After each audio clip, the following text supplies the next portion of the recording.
just enough noise to kind of give us an atmosphere. It turned out pretty good. Nice. Yeah. Because it's like a background chatter, but it's always even. Yeah. Like it's a downtown street, but it's pretty slow traffic-wise too. Have you ever listened to All Over the Road with Mark Norman? No.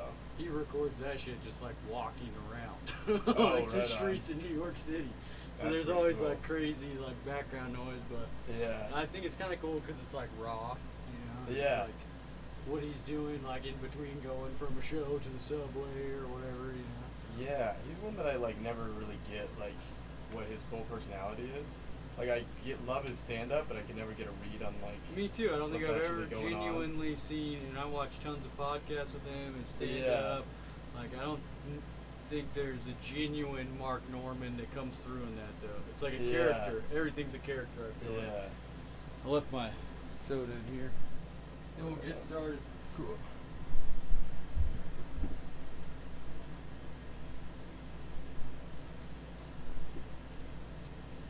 Thought to myself, when you're on the way over, what could get me more pumped up than a big soda? Big soda. A big soda. Alright. Hello, and welcome to the Fridge Friends Podcast. I'm your host, Jake Martin, and I'm super excited to announce that we have Jack Wheeler in the fridge today. Yeah. Jack's been a guest on the podcast before. He's a good friend of mine, local Boise comedian. We talked about lots of different things today. We're kind of giving an overview of Jack's journey as a comedian, starting out to where he's at now, which is 2 years in the game, about ready to do his first headlining show. Yeah, I'm super excited for it. It's weird because it's like the first time I've had to like just sell myself instead of just doing my thing. You know what I mean? Yeah. Like I like had to write a description for what my show will be. And I was like, Yeah. I don't know, show up. Like Yeah, you have to But- write. It's weird to like describe yourself in the third person. Yeah, I almost was like, should I not even do that? Should I just? But then I was like, then it feels like it's like a fake thing. Like I don't know. Yeah, you gotta do something. I mean, Yeah. I experienced the same thing when I made my website because you Yeah. want to do like a little bio. You know, the same thing Yeah. that you're doing for headlining is the same thing you send with like an EPK to bookers to get booked out of state. Yeah. Even if you're just trying to do feature work, you know. Yeah. So you have a little bio in there, and then you got to make that as like Yeah. a little taste of me, but not too corny, you know. And like, Yeah. I And don't know. I'm always like someone who actually knows comedy knows that I'm writing this. So if I write something too like braggadocious, they'll be like, "Chill out, Jack." Like, yeah, they're like easy, buddy. yeah. That's funny. But no, I'm juiced. And like, I don't know. Last year, like August 19th is when I started. And so like last year I released a YouTube video. This year I want to do like the headlining show with like a bunch of like LJ and Tanya are gonna be on that show. Mm-hmm. And so like I think, because when I started, I moved here, I went to Boise State for college, and I don't know that it was like ever like clear in my mind that like I'm doing this so I can do stand up. Yeah. But like the second night I was in Boise, I was like, I'm gonna go try it. Like, Yeah. but I don't think I wanted to like put that behind it. You know what I mean? You don't want to put. When you moved to Boise, you didn't have a for sure I'm gonna try stand up thing. Yeah, but I Okay. think the idea was like I think I just didn't want to admit it, because then like what if I am bad? Yeah. Then I can just be like, well, I was going to be at Boise State anyway. But I think Yeah. so. It was a weird. Well, did you think about it for quite a while before you actually did try it? You know. Where you're for like, sure. I really want to do this, but you're like, I don't know if I'm gonna suck at it, that kind of thing. So you Yeah. just keep it in your head that you want to try comedy, but you didn't do it. Yeah, I for quite wanted a while. to do it all growing up, but it, like I just like anytime I was in a city big enough, it was like just like a family vacation where I was like, this seems Yeah. whack. And so like as soon as I could, I was like, See, guess I'll try personally, it. I didn't know that you could just like do open mics and do comedy Yeah. like that. I didn't know open micing was a thing. Like I always Yeah. wanted to do comedy growing up and thought that was cool. but I likened that to being like a professional actor. You know, Yeah. where it's like, yeah, cool, you could do a play at school, you know, Right. or like some local theater or this and that, you know, some little fun stuff.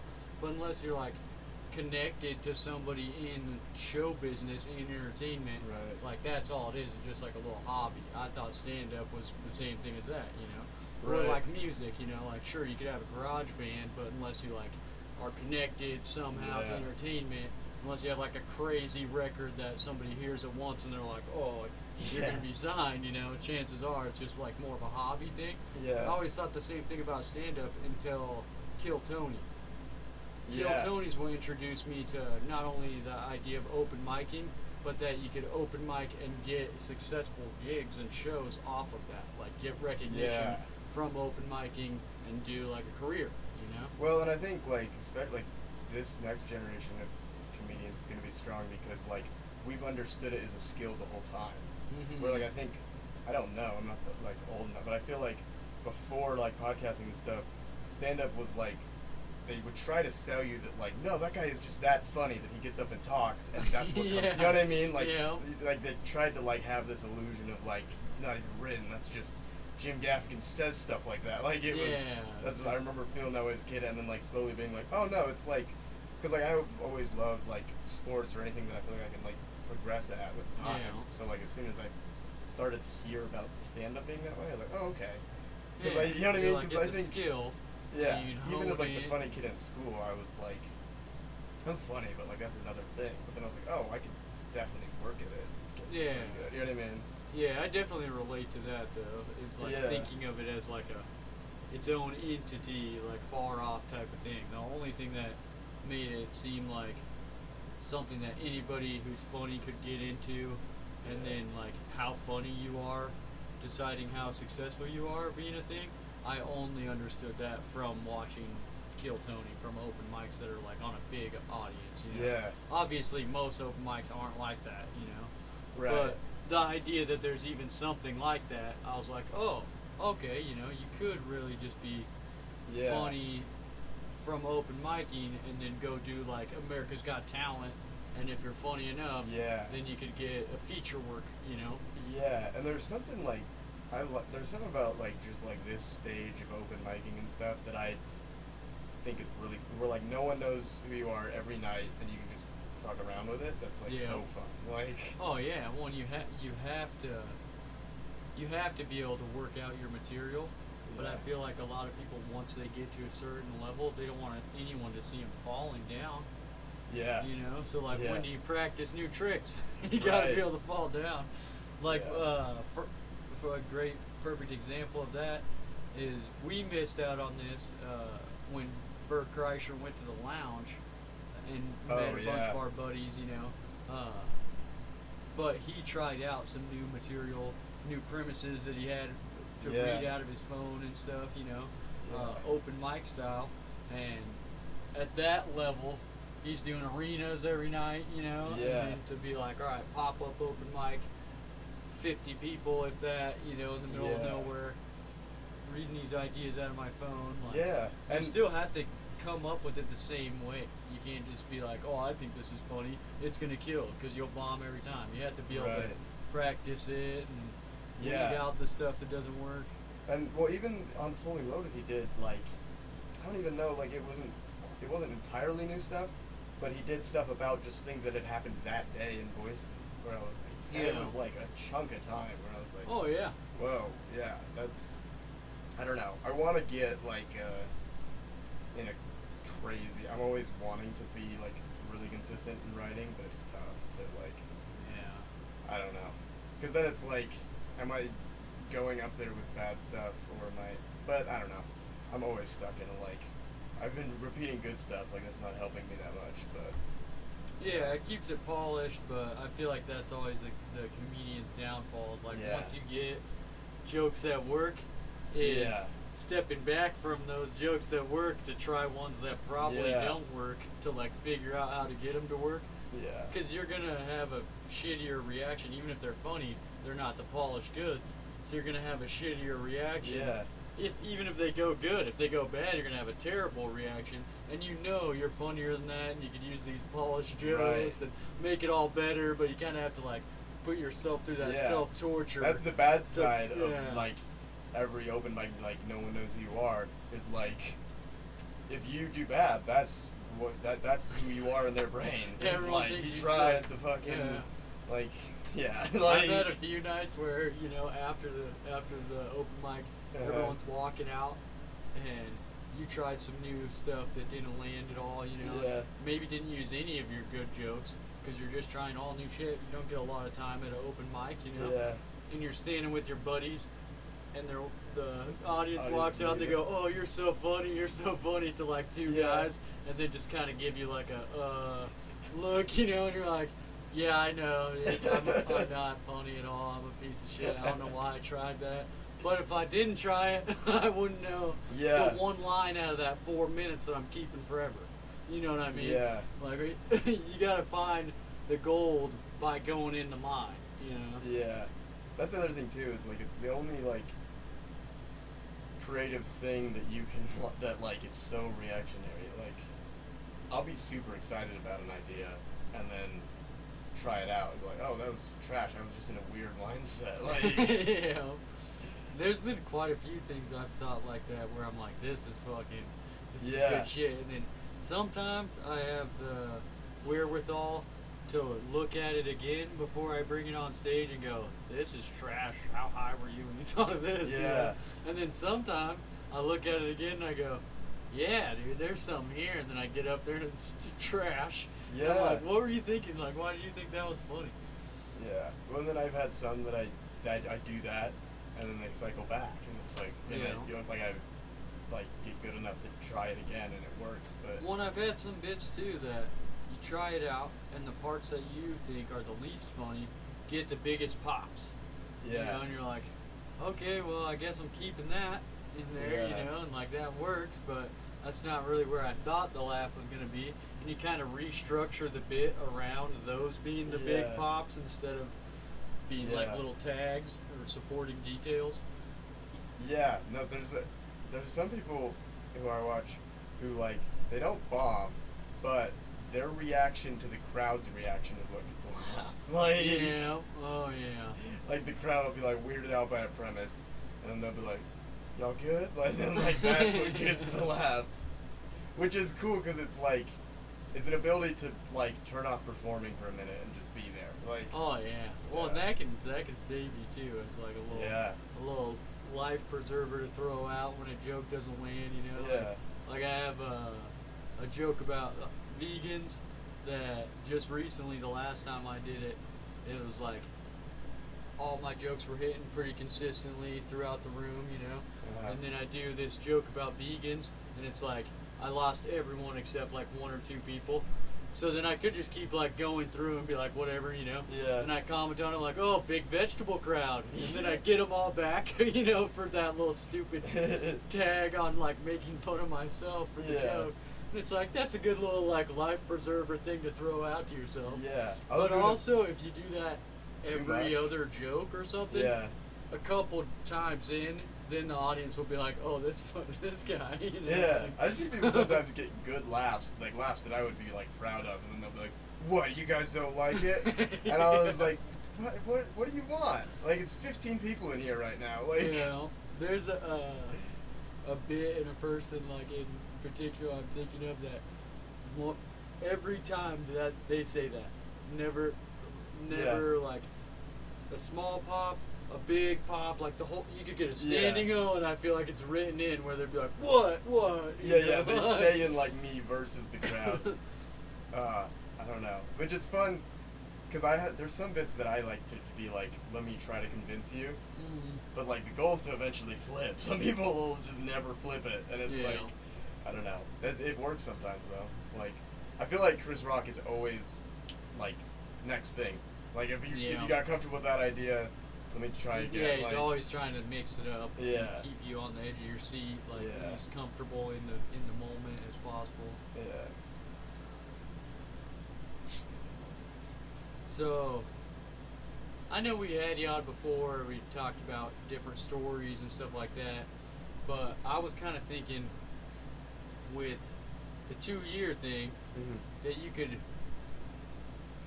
maybe highlight a little bit of the process of getting to the point. Like, everyone has a different amount of time that, you know, they develop material over, and a different amount of shows they can even do, a different amount of mics they can do, all that different stuff. But for you, like, the journey from I'm trying my first open mic August 19th 2 years ago to now I'm trying to do an hour, like, what is that like? Well, because you had said, not to cut you off, but you had said I'm kind of was just putting together material and weren't thinking about doing it long term. At what point did it switch to, like, I'm building an hour, you know? Yeah. Or I'm not just trying to get through the weekly night, one set type of thing? Well, like, it's like my brain is so wired for sports just because I was, like, obsessive with it all growing up. Like, I wasn't even, like, a great athlete. I just was, interested in the history of the game. A big fan, and then you tried different sports. So, like, when I moved to Boise, I remember being, like, super anxious just about being in a new place, and I was like, let me, like, just lean in and, like, get it.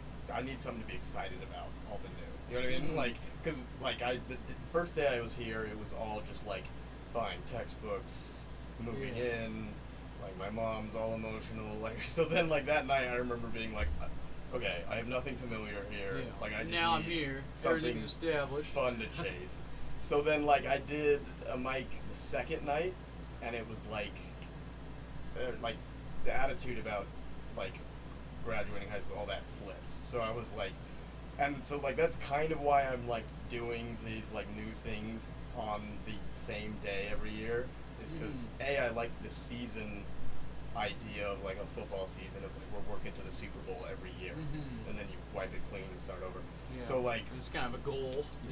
And, like, I think it's just, like, important for me that I try something new. Even, like, if it's not comedy one year, I'll just, like, pick up a random hobby on August 19th. Like, I'm trying to, like, make a holiday of it for myself. Was that when you started doing your podcast last year, or was that this whole cycle? I released, like, a 20-minute video on YouTube last year.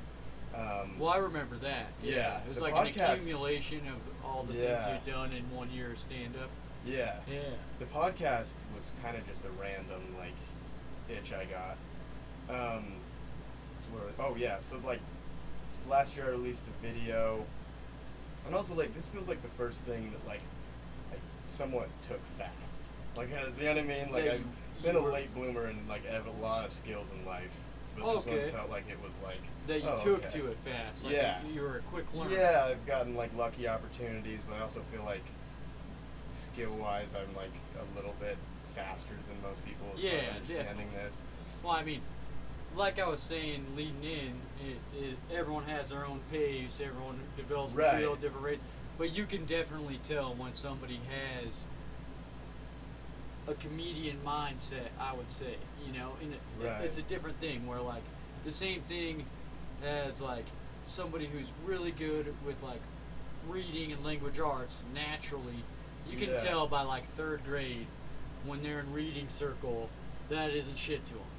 And then all the other kids are like, oh no, I'm the next one to read. You know what I mean? You can see the same thing in comedy when there's outliers. There's a few people that it's like, oh, this is a fish in water.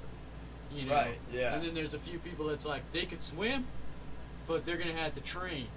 You know? Like, and there was a bunch of things I got into and it felt like I was too late. You know what I mean? Like, I got into boxing in high school, and then you, like, run into these kids who have been training since they were 8, and you're like, yo, well, and physical shape is a different thing, too, where it's like, you can develop a certain amount of skills, but also there's a conditioning where it's like a lifelong conditioning versus, like, I'm going to hop into the gym for a year and then get my ass whooped by this guy who's been lifting weights since he was 8, you know? Yeah.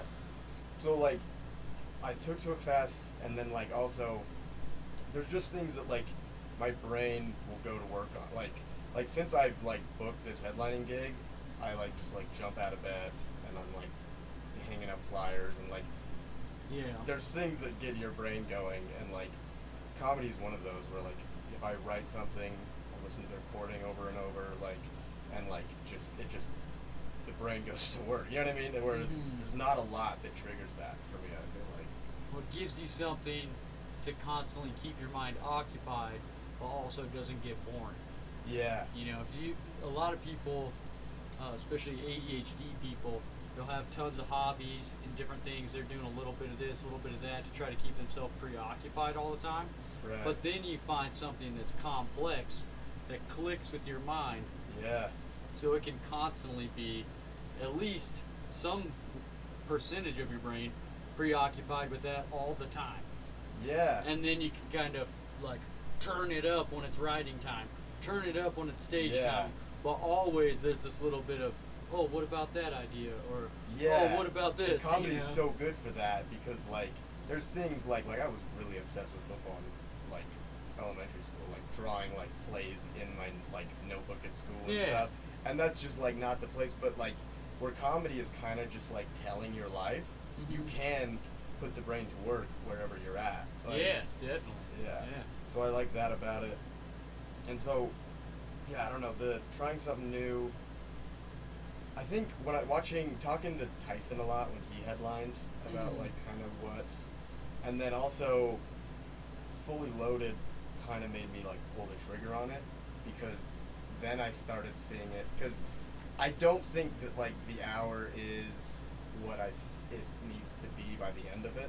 Like I'm not gonna record. Yeah, your first headline you said isn't even special. Right. You but know, I was like, if it was, I'd be very concerned. Yeah, no, that's but yeah, I guess that's clear. But like, I'm like, I Fully Loaded made me be like, oh, the night just needs to be like a fun experience, and I'm like, I think I can put together a good lineup. I'm gonna try to make there be like some sort of like at least music between comedians and like a bit of a production to where like people go like, yeah, no, if Jack puts something up for $10, I'll go again. Yeah, you know what I mean? Like that's kind of the goal for this first one. Yeah, and you then, want everyone to have a good time, you know. Yeah, and then I think over the next year after this, I'll start to refine the headlining set, and then I don't know, maybe next year.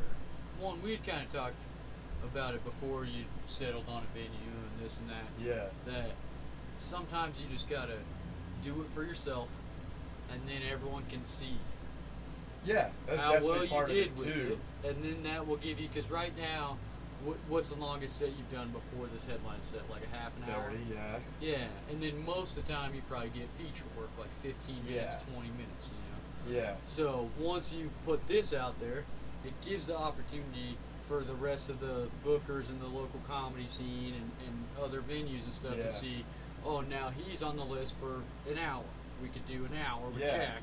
And then you get a chance to work out that hour throughout the year, other places aside from you just having to do all the work promoting it, everything like that. Yeah. And it's about proving it to myself. It's about having something to come to, because I don't expect anyone to take that risk on me. Like, you know what I mean? Like, there's no reason to. Well, and it kind of shows that extra ambition too, where you're like, not only am I, every comedian always thinks they have 4 hours of material, you know, and they usually have 5 minutes. Right. but there's a difference between like being overly confident and having ambition and showing like, hey, not only do I have the material, but I've worked it out in different sets, and I'm confident enough to be the one to go to the venue, do all the risk, you know, I'll do the promoting, everything, and then I have a piece of work to show. This is what it would look like if you guys did, you know, half the work and I did half the work, because you did 100% on this, you know. Yeah.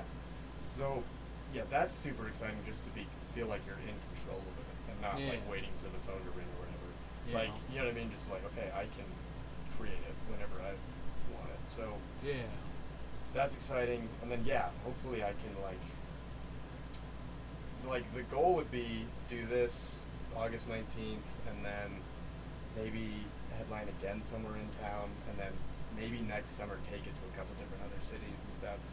Or that'd be you know what I mean? Cool. Yeah. And then and again I won't have a clear picture of what's possible until I get into it. Yeah. But like I would like to try it because I think the like because I started when I was 19, I just turned 21 like 3 months ago. I think like that period of my brain development is gonna be a chunk that I want to be a special. Can I get the material to special level in that amount of time? I don't know. Just kind of depends how many times you're able to run that hour.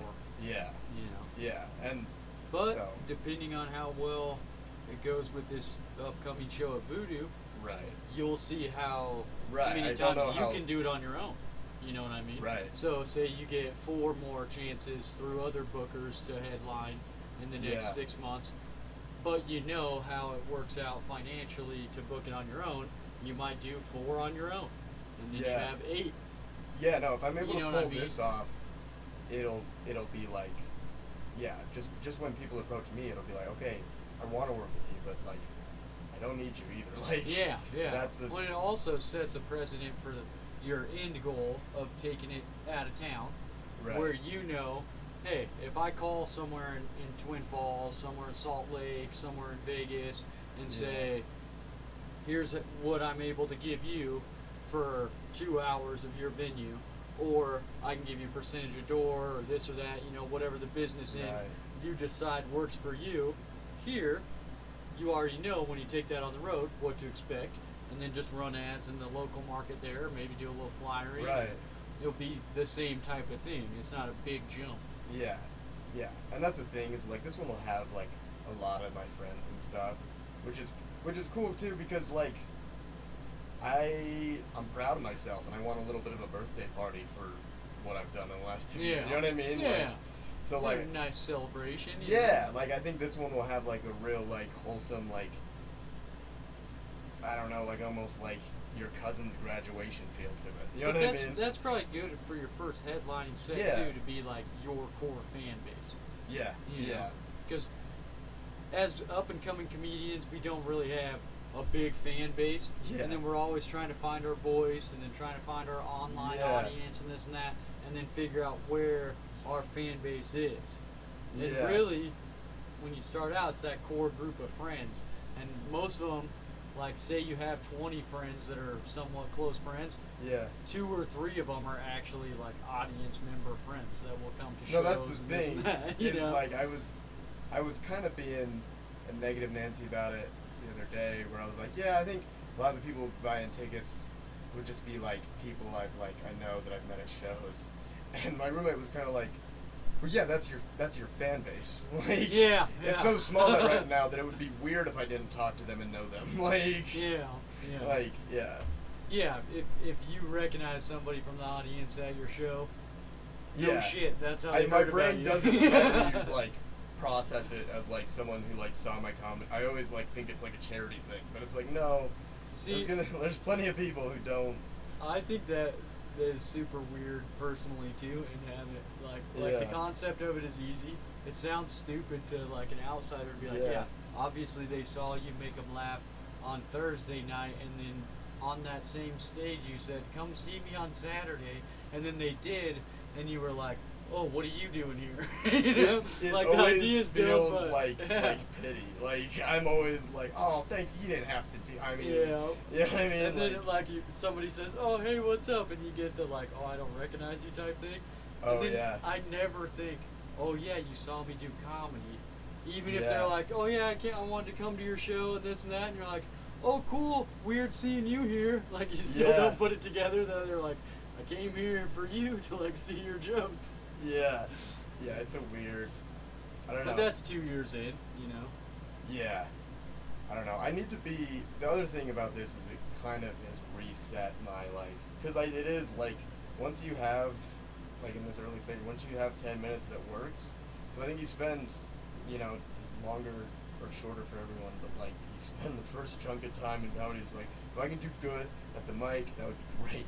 Yeah. And then like you get material where you're like, I could be good at the mic every night. Yeah. And then so like I got then finally make that leap where you're like, I need to be able to do 10 minutes, and then you do a few 10-minute shows, and you're like, all right, I need to be able to do 10 minutes that's good every time I do it. Right. But you kind of stop there for a while, and then maybe you go to 15 minutes, and then Yeah. the same kind of thing though. It's always a plateau where you're like, all right, I got this 15 minutes that always works, so I'll Yeah. just keep trying different 3 minutes of it to keep Yeah. it fresh for Like- however long. You Well, know? because like watching my video from last year, which had like everything I wrote from year one. Maybe not everything, but everything I thought was worth putting out. Yeah. And then like creating this headlining set, and most of it's from year one. I was like, oh, I slowed down in year two. Like, what happened to my writing? Like, I don't know that you should look at it like that statistically, because it's about 50-50, but definitely more from year one, where I was like, I should be getting better as a writer. And Well, I think I feel just that too. got a little settled in to, like, I have stuff to fall back on. Yeah. So, But here's another thing that I noticed personally, because I had a stride for a while where I thought I was coming up with really good material. And we're really close in our Asian comedy. Like, I started 9/11 the same year that you did, so like 20 days yeah, later. a month, you Yeah. know, if that, Yeah. you know. But I feel like in the beginning, I'm making more material than ever, obviously, because I never had any material. But Yeah. then I hit a point where I'm weeding out more material than I ever have too. Yeah. Because I'm like, this is trash, that's trash, why would you ever say that on stage? This bit sucked. Like, I don't know why you're doing that. And I was Yeah. getting rid of a bunch, but my writing was matching that. So I was filling it back up, filling the tank Yeah. back up as I was emptying it. Then I feel like there was this period where I was just keeping the goods. And then maybe I'd work on those, but writing new stuff went way down. Yeah. And maybe half my writing time, Yeah, my though, filter I'm got going back stronger. through bits. you Yeah. know? My filter, I feel the same way. Like, I feel like my filter for what I say on stage got better, as far as like there's stuff that I think of that I'm like, that won't work yet, Yeah. and so I don't do it. But I'm also like, at what cost? Because there's some stuff that I'm like finding that's old that I'm like, that works. I just like it's tougher. Like, you know what I mean? It's Yeah. not a guarantee. And you Like, kind of set it off to the side, and Yeah. you're like, why was I never working this one out? yeah. You know? But I mean, who knows? I think, well, one of my favorite bits ever was when, like, 2 months in, I had got booked for 10 minutes and I only had 5, so I wrote the other 5 that day. And that 5 is one of my, like, favorite. It's my vaccine bit that I don't do anymore. Okay, yeah, we were just talking I about wrote that in bit. like Yeah. 3 hours, like, under stress. Yeah. So, like, sometimes I think about that and I go, like, you're just being a bitch. Just write. Like, you know what I mean? Like, you can do it, dude. yeah. But I have a similar thing that happened to me early on where I got booked for 15 minutes and I fucking had 7 maybe. You Yeah. know, and I was like, yeah, I'll do it. And it was like for this Veterans Day variety Oh. show. So I was that's a like, bad holiday to do a comedy show yeah. for. Well, and I was like, let me gear target material towards this for Yeah. half the set, like 7 minutes of the set. I'm gonna write Yeah. about the military. I've never been in the military, you know what I mean? Yeah. Like, and then I'm gonna try to relate to veterans who are like, you Yeah. know, lived through it, and I'm like, not only making a joke of it, but I've never done that. And like, I did a Yeah. little bit of time in the Young Marine Corps, which is like ROTC, but for the Marines, Right. you know. So I did a long story about that and tried to do some other bits of that, and then some different jokes that would like only make sense with the military, and like honestly pretty impressed with like how much I came up with under the pressure, like writing wise, and like doing half the material was fresh for that show. Right. But do I ever do any of that whole 7 minutes now? No, not even one Right. joke, bro. Like if Yeah. I look back at it, oh shit. If I look back at it, it's like a one-off, you know? Yeah. Yeah. It's well, like, I'm also like, I need to find a way to like be nervous now and then again. Like, you know what I mean? Because I remember having great sets where like my knees were shaking. Yeah. And I remember being like, that is a different, like, I haven't been there in a minute. Yeah, I've been or able like to be the more hand like, shaking when you're putting it back in the mic stand, but yeah, everyone's still. but when it goes like, well, it's yeah. so like, and like there's like, you know, drawbacks and pros and cons to everything, but like, because I've also been a little bit more like loose and like able to interact with the crowd and stuff lately, but like when I watch my old stuff, I'm like, oh, this is a different thing I'm doing, and I kind of like that old stuff more. Like, Yeah. And I think it's just because I think I don't know that the like product is worse for like the audience, but as a performer myself, I'm like this isn't as fulfilling to just go up and repeat my favorite stuff. You know what I mean? Definitely. Well, and I've had a few bits like that where I'm like, I try it out, I'm excited about it. Yeah. It goes real well, and then I almost feel like it loses a little steam as it goes, and then I kind of lose interest in it. Yeah. I'm like, well, I got the goods.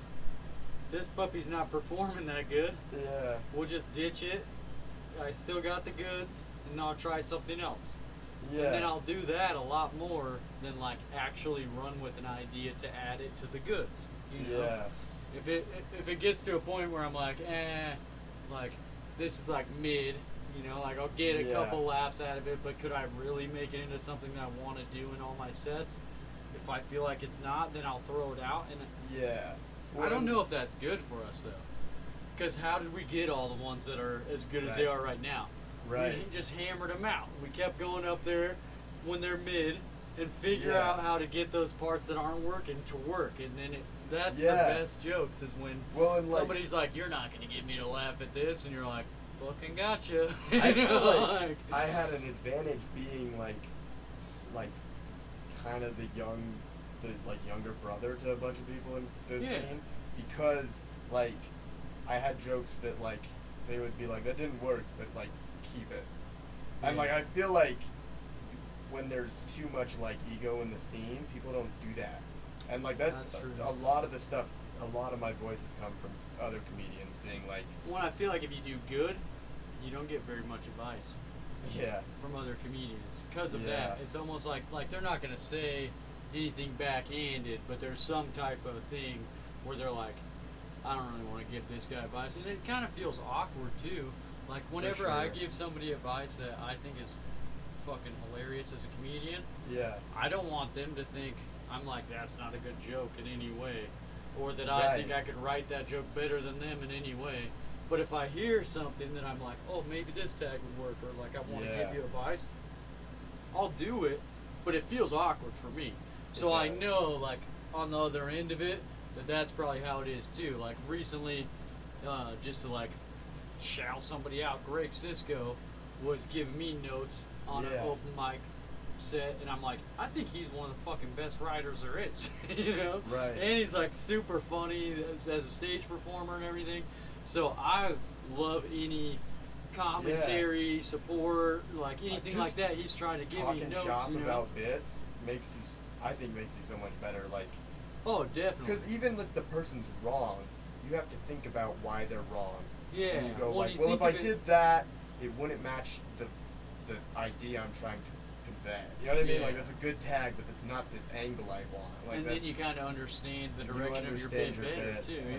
And you put that in the inflection, like, Yeah, I could just tell though that even him, like, and it's hard to like rate people or this and that, but I know in my mind as a writer, I feel like he's a better fucking writer than me.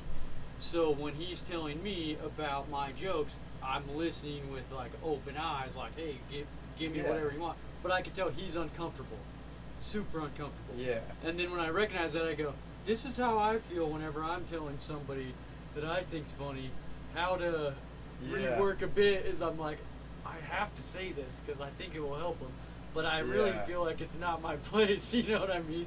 So I think everyone gets that, and that's why maybe you get less advice and less criticism as you're like doing well. When it's easy to tell somebody who's like brand new, or they run the same 3 minutes every time, or it's an easy advice thing to throw out to them, like, hey, why don't you try, you know, not wearing the red cowboy hat this week or whatever. Like, if it's an easy piece of advice versus like you know, what if you rewrote it like this when you don't want it to come off as like you don't respect the way they wrote it or something. I don't know. Because I definitely feel that way when I try to give people advice. Is like, I really don't want them to think this is in any way not me liking the bit enough to care and tell you my own ideas. If your bit is trash, I will never bring it up to you. Hell no. Yeah.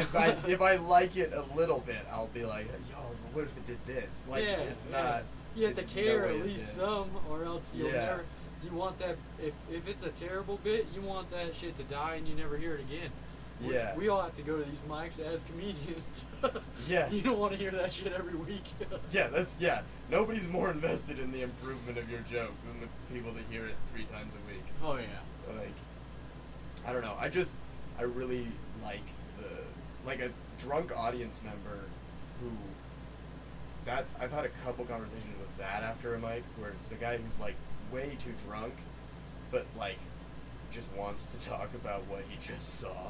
Yeah. That's like a really good insight, because it's like, it's all like just like energy and like vibes of the room that they're talking about. They're just like, what you guys are doing? Like, I don't know. It's funny, and they're like not wrong. You know what I mean? Yeah. Like, And it's a purely perspective that you're observation. not gonna get. Yeah, you know. and it's the most important. Like, I think Yeah. a lot of times people forget that like it's about those people. Like, Oh yeah. Well, and Yeah. I've heard like even bits that I think are funny, if they don't relate to the audience at all, yeah, it's like you're gonna lose half the people, if not more, Yeah. just by like saying something that nobody cares to listen to. You know. yeah, Which I've noticed that with some of my own bits, that there's one I used to do all the time, and it honestly has a few jokes in it, but nothing like crazy yeah, worth keeping, you know, but like enough that it was a good bit that I was doing. mm-hmm. But so you know the bit from doing comedy with me, but that my dad can't read bit, right? Okay.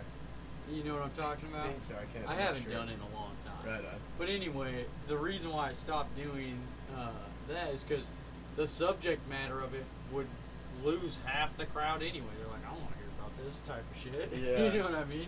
And I've noticed that dipping in and out of like more edgy stuff here and there, is that some shit you'll just lose the crowd, where even if it's funny at the end, if they're not listening to the end to hear that funny part, like what good is it to get there? Right. You know? Yeah. Yeah. There's knowing how much to be loose and how much to like script it out is always a balancing act. Because I think I got more loose this year, but it's like another thing where I watch old stuff and I go like, ooh, you kept a pace there that like, you know what I mean? Yeah. But I don't know. I think I don't know though. The more loose you get, I feel like you can still keep a pace, but it disguises it more. Yeah. Like for the longest time in the beginning of me doing comedy, people would comment on my like cadence and my Mhm. pace of it, and be like, "I really like your jokes." When you do your bits, though, you can tell exactly where you're supposed to laugh. Yeah. Like you're teeing it up and then knocking it off, and you're teeing it up, and they're like, "That's not necessarily bad, but it Yeah. sounds real like joke booky." You know, like Yeah. set up, punch, or whatever. And then looking back at my old videos, I see it clear as day Yeah. now. You know. At my first mic, Eugene Basham was there actually, which he was like super helpful, just because, like I said, it was something that I tried and my brain went to work. So like Yeah. after my first mic, I just talked to him about what he does, all sorts of stuff. Well, and he's an awesome mentor. Like, He's- shout out Eugene Basham, because Yeah. he'll bring in new comics, people who've been doing it a while, Yeah. whatever, and just give. And as Priceless soon as you knowledge. start having like conversations like this with him, you know he's thought about all of it. Mm-hmm. And he kind of put me on like you've probably heard it too, like the 15 seconds is about how often you want to get a laugh.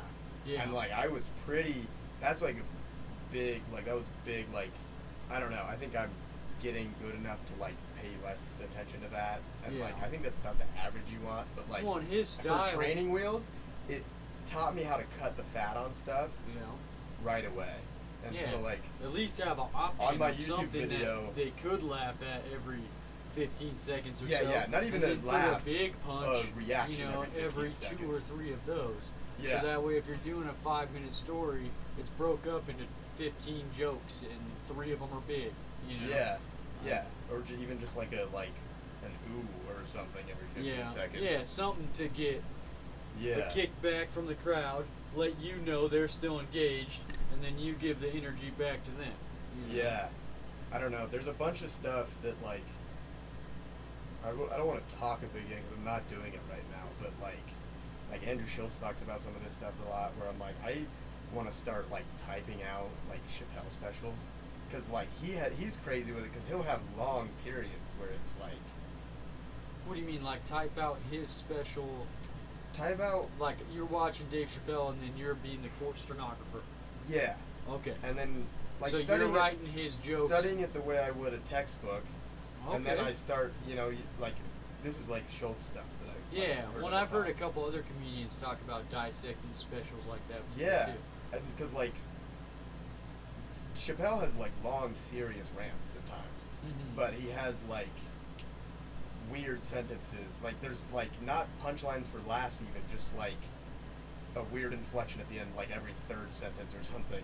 Something that makes sure that he's still pulling everyone in. Yeah. Every few lines, so that when the laugh comes, they're right there. He's never letting them get too far away. Yeah. I don't know. There's like, I don't know. I want to get more literal and written out about it so that I know what I'm doing. But like I remember about a year ago watching all of Gerard Carmichael's specials, and just like it had a huge influence to where like I remember doing like my own jokes, but like feeling his rhythm as I said them. You know what I mean? Where like and so like I want to do that comedian by comedian. You know what I mean?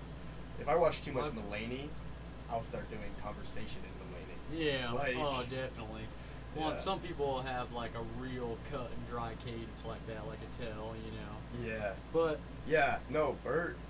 There's always a little Attell influence that you can hear if you're like someone. Well, then if you listen to his older stuff, there's like a serious influence that's like.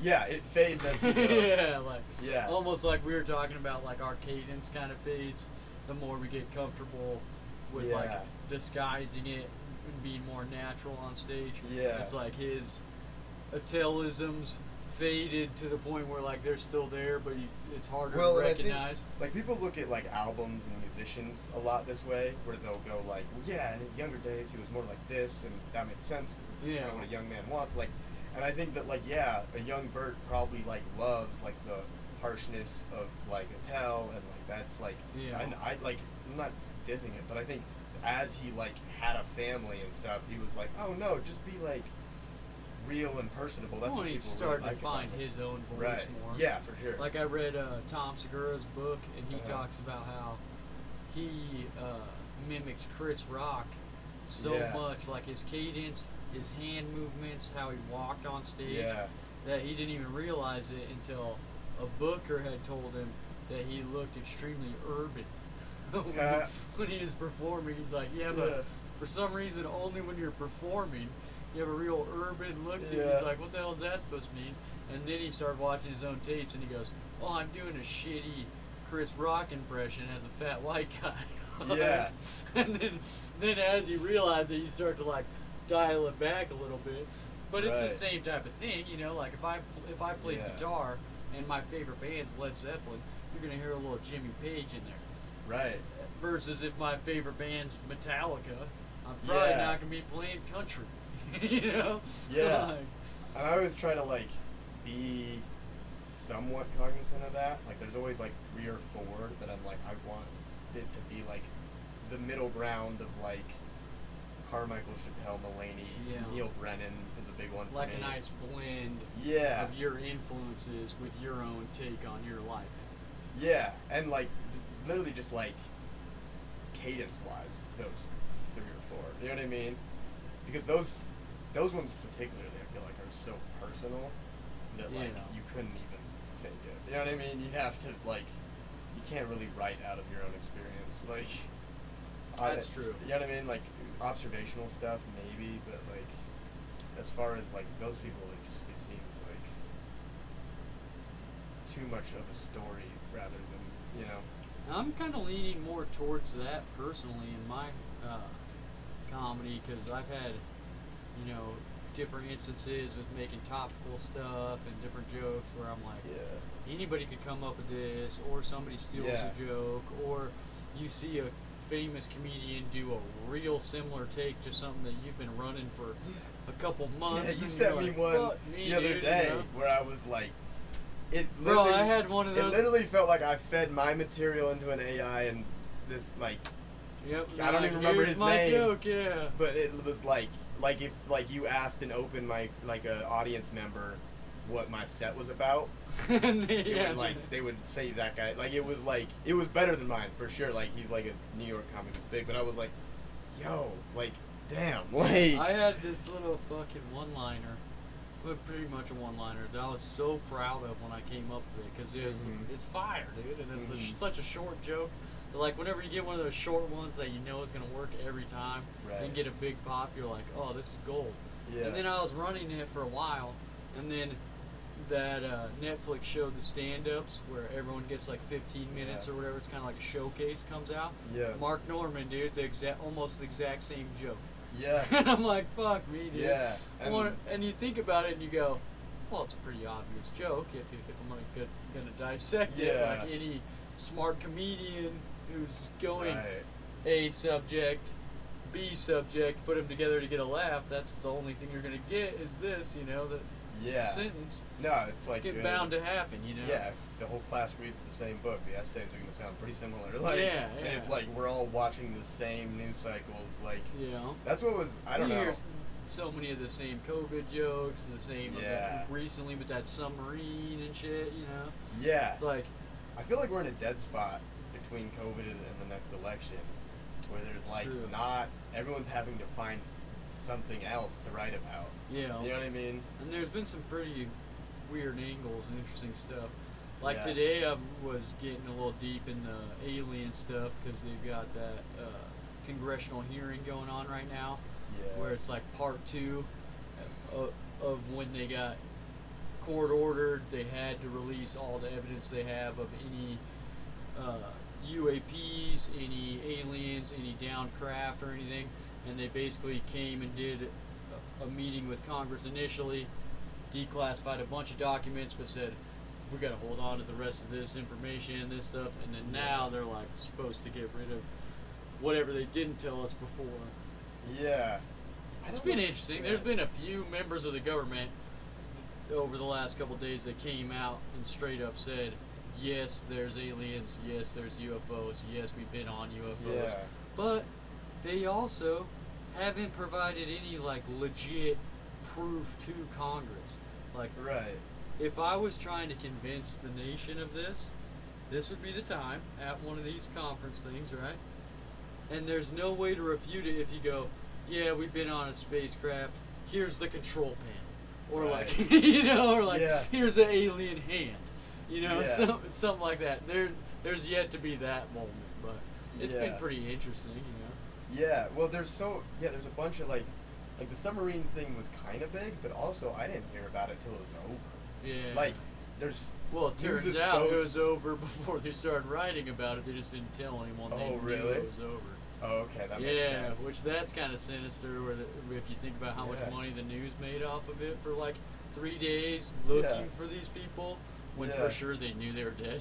Well, and now they don't even need to do conspiracies where like they're doing this to distract us from this being passed or whatever. Yeah.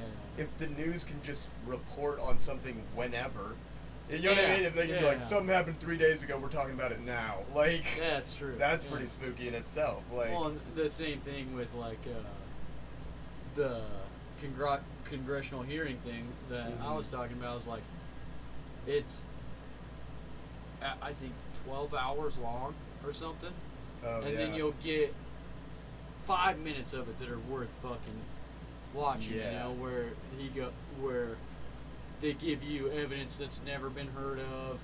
There's no mumbo jumbo in there. There's no. It's to weed out the people who aren't going to sit there for 12 hours and fucking watch it.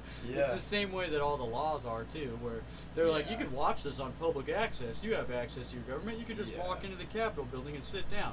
And you're like, and after 11 hours, find out that they haven't even voted yet. Yeah. Without any real conspiracy theories, everything's just too boring for you to understand what's going on. Like, well, and there's the theory with that. Like, that's the whole idea of law school, is just make everything as like long-winded and inaccessible as possible. So you have to know basically this decoder book to decode the documents to give to the judge to get what you want. But you have to pay us millions in order to get the education to learn the decoder book. Yeah. Because, like, what a lawyer is basically just a translator. You know what I mean? Like, there's not. Oh, definitely. Yeah. It's a. Well, and that's what's funny about that is like the paralegals and shit like that, Uh-huh. where it's like you get a 2-year degree to be a paralegal, so you're allowed to do all the paperwork aspect of it as long as you work at a law office. Yeah. So most of the shit, like say I had a shitty roommate here that I had to evict, right? Yeah. Well, if you ever go through that process, part of it you have to get documents from a lawyer that you get signed to send to them that says this is the day we served you, blah blah blah, whatever.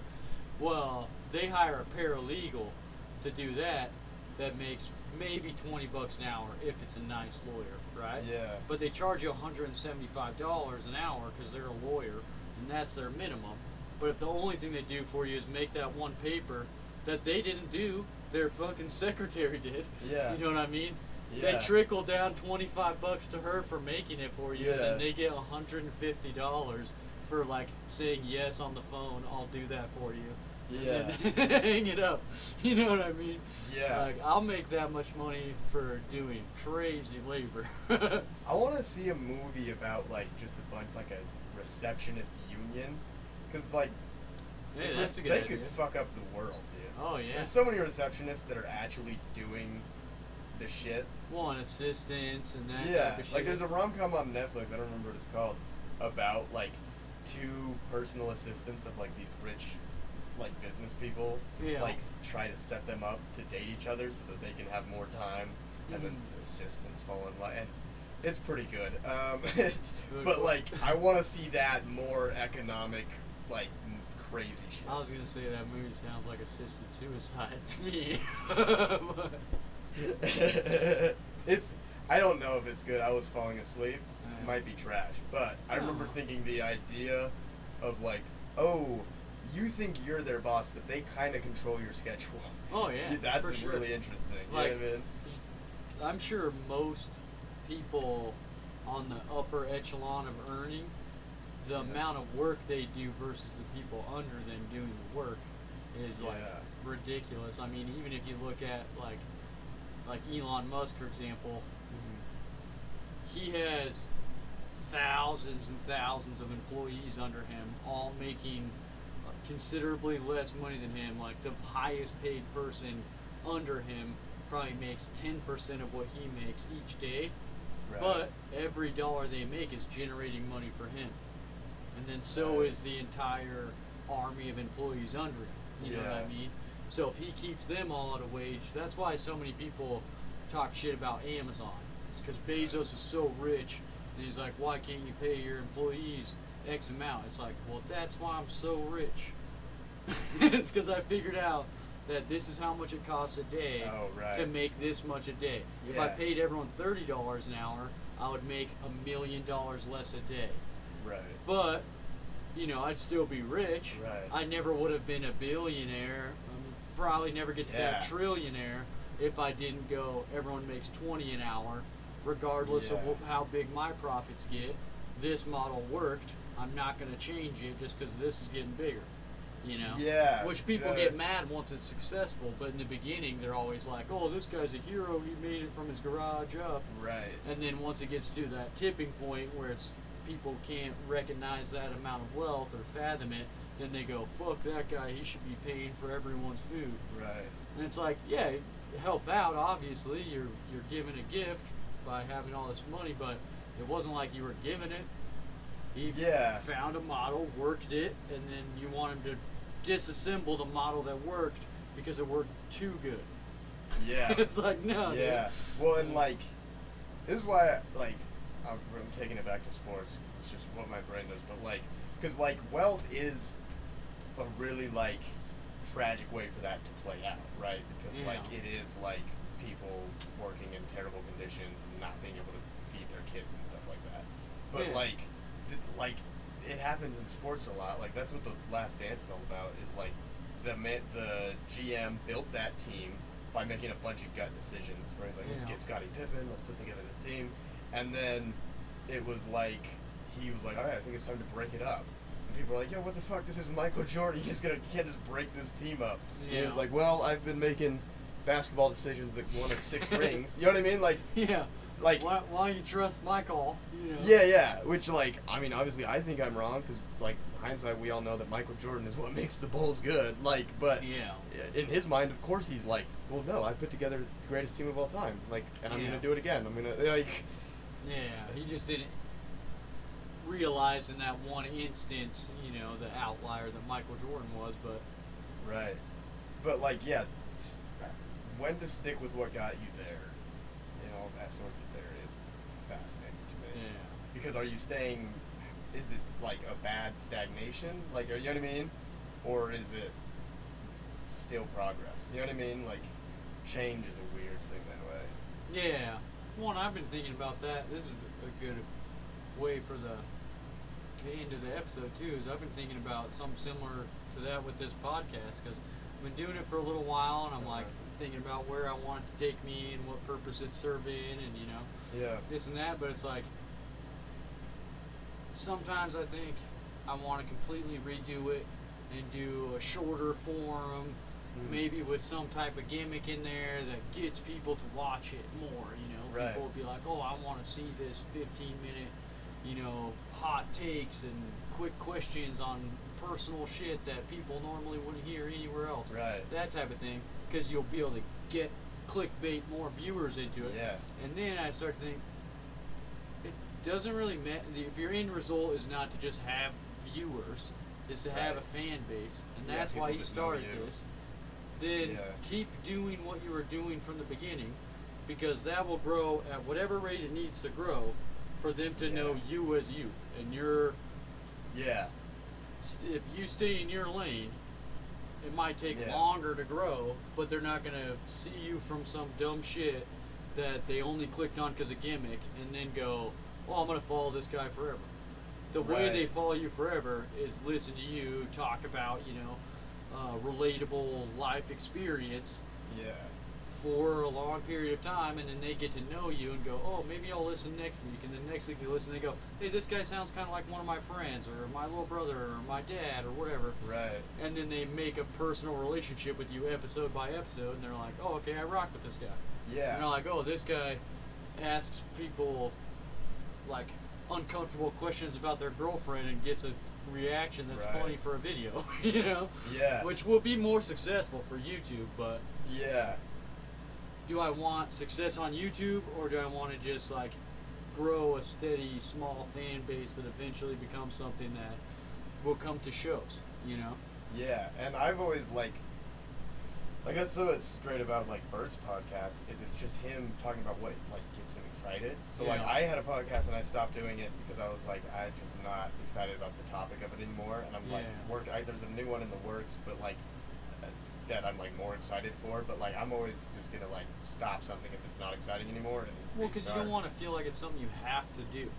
Yeah. I see comics that are going to open mics almost every night, and it's like at a point, if it's becoming something that you have to do instead of something you get to do, you got to analyze that in your head, because it's not going to come out on stage like you're having a good time and you're doing new jokes.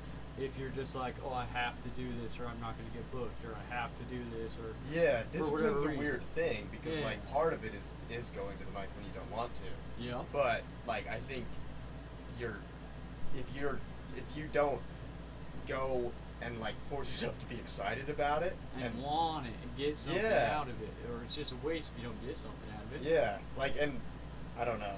This is like, if you don't have fun, like if you have fun, they have fun. Has been like, I heard that like a year ago, and that's been like my like thing. And it's so true. Yeah, you have fun, they have fun. That's probably the best. Because advice. like when you bomb, they're sitting in a chair drinking beer.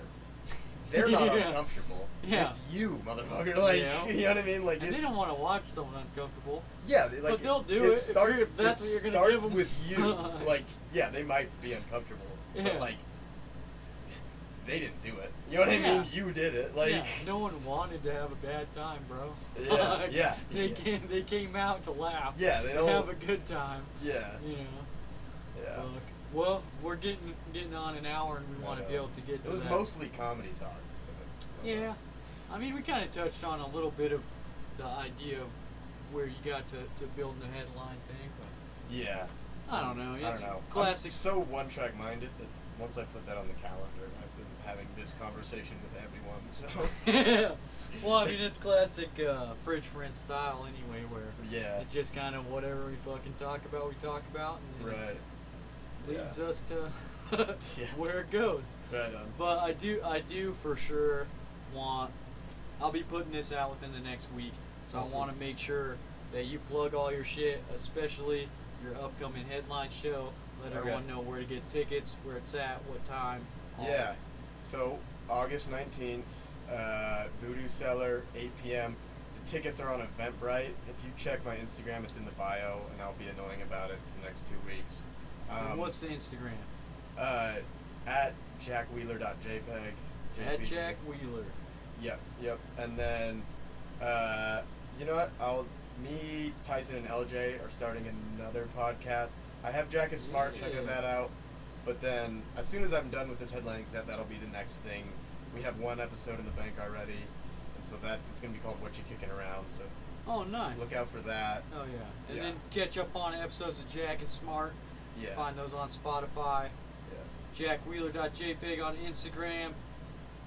When you get that link for the show at Voodo Cellar, August 19th, it'll be an Eventbrite link.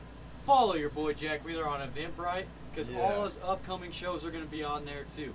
That's how you'll make If sure I you, like you- the producing thing, I'll probably do some wacky shit. I might do, you know what I mean? I'll probably start doing some just like fuck around shit. Who knows? yeah, So, some we'll see. fun theme shows Yeah. and shit. Maybe a little fuck around hour, a Yeah. little sketch, a little improv in there or Yeah, something. we'll see. Yeah, that'd be cool. Live pod, maybe. Who knows? Oh, hell yeah, that'd be super cool. Yeah. I'd definitely be interested in something like that, or like a bucket mic that's live, similar to Yeah. like how they do Kill Tony type shit. Yeah, I That'd be definitely cool. thought about that too. So yeah, like I said, I felt like I fell out of an ambitious mindset with comedy, but I'm like biting down on my mouthpiece the next couple months. So Hell yeah. He's back on and kicking it. Come check him out August 19th and follow him on social media. As always, check out my upcoming shows, social media on jakeamartin.com. And then if you have any questions, comments, leave them in the comments section. Email us if you want to be a guest on the show at fridgefriendspodcast@gmail.com. Like, comment, subscribe. Help us out for the algorithm, people. Let's keep the show going. It's a free way to support comedians, is just share the show, comment on the show, like it, all that stuff. I appreciate you. Have a beautiful evening. Or morning. I don't know what time you watch the show. peace. Just ramble on.